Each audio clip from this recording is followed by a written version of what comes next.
When you're dividing rational expressions, once again, the steps are nearly identical.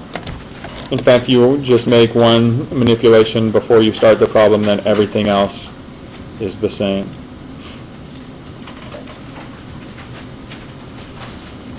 All right, when you're looking to divide, you add an extra step to what you did in the previous section. So let's see if I can copy these.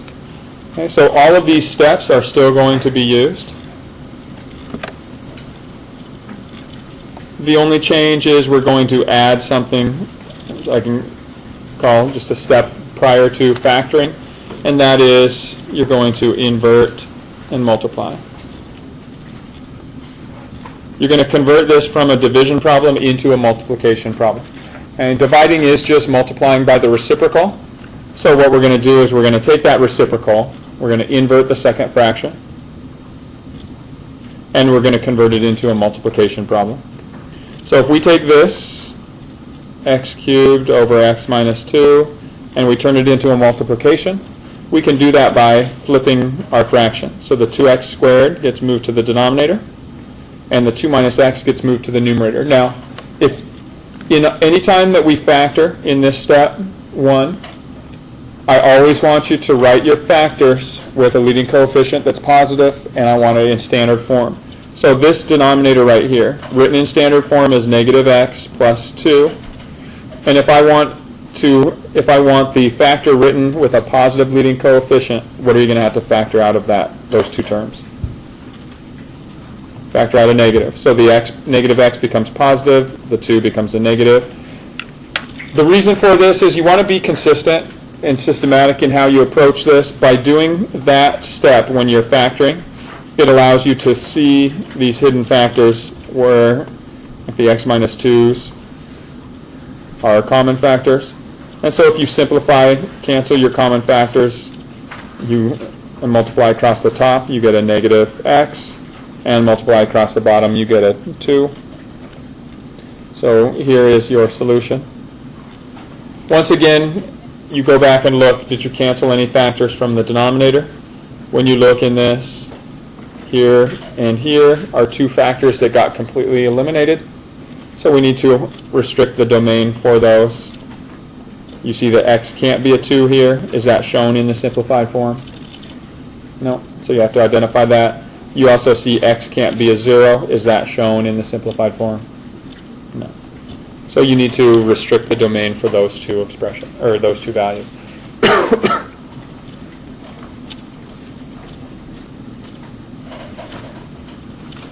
Right, now, there's an extra step that you need to be careful of when you're finding the domain restrictions with division problems. That's not necessary in multiplication problems. And that is, you have to refer back to the original fraction.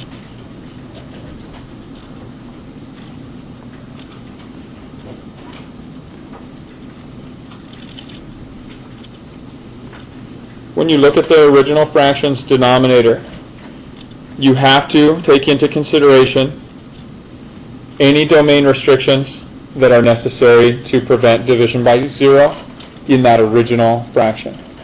Okay, now, in this case, it happens to cancel out right here. But if you look at this original form, you need to check that as well. X cannot be a 2.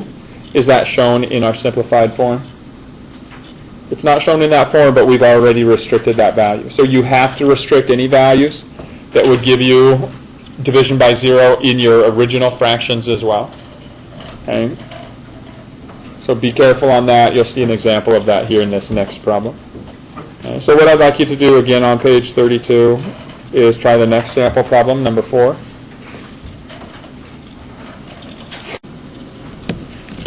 right, so if we look through and factor this first. So we're going to invert and multiply.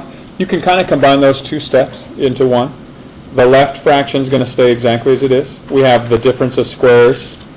We have a base of x being squared minus a base of, 2y being squared. So we can factor that into the sum and difference of terms, x and 2y, sum of them times the difference of them. In the denominator of that first fraction, we again have a difference of squares.